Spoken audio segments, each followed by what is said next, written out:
Okay, here we go, guys. Go to the wide shot, please. Let's roll. Good. I had all these stars, Demi Moore and Laura Dern and Gina Gershon. I mean, it was packed with people, and Oprah Winfrey, and everything is great. And I'm thinking to myself, Jesus, you know, the other shoe hasn't dropped. Of course, being a Jew, you always think something's going to go wrong. And I'm thinking, this has been the most exciting, the smoothest 2 weeks I think I've ever done. And we cut. Very, very good. I felt like I was on a different set, you know, because there were all these, you know, celebs there, and Ellen was just, you know, her eyes were this big, you know, the entire week. I think she couldn't believe it was happening. There were a lot of big, splashy movie stars walking around our set who probably thought I was the script supervisor. You know what I mean? We all had to wear these wristbands to get onto the stage, which we never had to do during, you know, the regular rehearsal week before. The security was so high, and it didn't feel like the home core group anymore. I think a lot of the people maybe had never even watched the show, but they were friends with Ellen, or they wanted to sort of be a part of this big moment.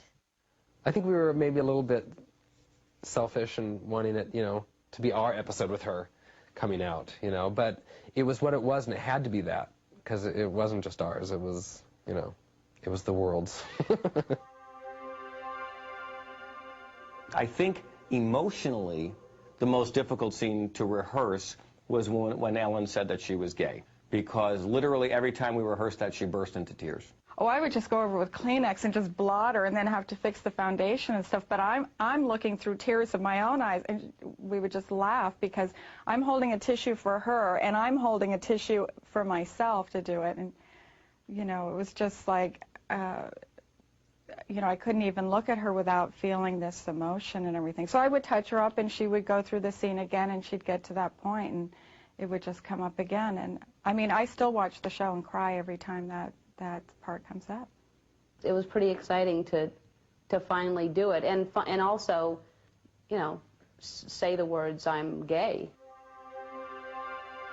I was looking in her eyes, and I was like trying to hold on to her, and she was starting to shake, and there was like just, I could feel in her body this need to just let something go that had been in her for years. We expected the audience to erupt, but they went very, very quiet.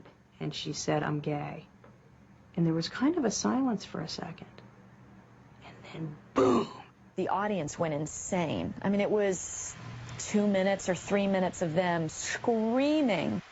People around said it looked like something just lifted off of you. It was an amazing feeling.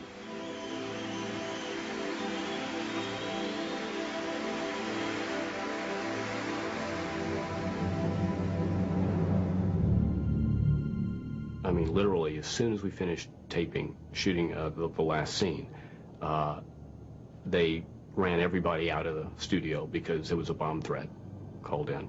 My UPM came up to me and he said, after this, you need to clear the stage because the bomb squad's on its way. Everybody, I think, was just really, really pissed. It was like, I was probably more pissed than anybody on the staff, since it was, you know, my show that I was on and my sister, who somebody had made a bomb threat against. One of my colleagues said, oh, I'm going to be, you know, making my TV debut next week. And I was like, what are you talking about? And she said that she had wrangled her way in to be part of the coming out episode. And I thought that would be so cool to be part of this, because it was historical. Jill Lessard wanted to be part of the coffee house scene where we start realizing, you know, who's gay. And Jill Lessard worked for ABC, and I had known that she was gay since I first met her, and she didn't know she was gay. And then Ellen turned to me and said, are you saying that we can say your name on television? I mean, I knew that by being in the scene, you're coming out, you know, and there are going to be a lot of people watching this show. I just wanted to make sure it was okay with her. Well, suddenly the train passed through Marblehead, and I realized what this meant, and I thought, just for a second, you know what? Considering what she's doing, why not? So I said yes, and then everybody burst into applause. We've just outed Jill, and it was just like quite a scene. Unfortunately, my 15 seconds of fame wound up on the cutting room floor, but I've got evidence. One of the things Ellen had asked me to do was to do the opening song. They'd written new lyrics for it, this whole thing, and Ellen, I'm so proud of you coming out. It was a really sweet moment, and we filmed it, and it was funny. I tell you, Melissa, I thought about it. Oh, I know. For far too long, I've been thinking I might be doing something like this, and I thought to myself, nuh-uh. In the end, I got a call, and they said that they were cutting out the opening song because it gave away too much of what was going on. like no one in the country knows that this is what the thing's about.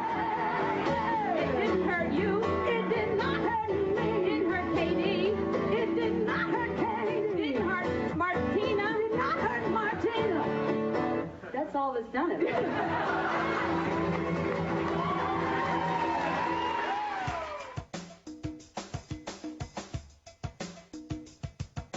The scenes with Oprah, we were terrified about because she flew in at the very last minute and had very little time. It was unlike anything I'd ever seen. She's just a force of nature. We took her into the room and sat her down and made her watch the stuff we had already taped. And she was just, just crying. And she said, God, I can't believe what you guys are doing here. This is so wonderful. And thank you so much for letting me be a part of this. And then she brought out the cake that said, good for you, you're gay. I think everyone who was there that night, we all knew something huge had just happened. It was so open and so free. It was great. And it was funny, I was telling Ellen, I was walking down outside of Disney one day, and these two girls walked by, and they were holding hands, and I said, did the whole world change overnight? Like, what happened? And it did. I walked around like, some born-again, just trying to preach to everybody. You don't understand if you actually follow your own truth, what the rewards are.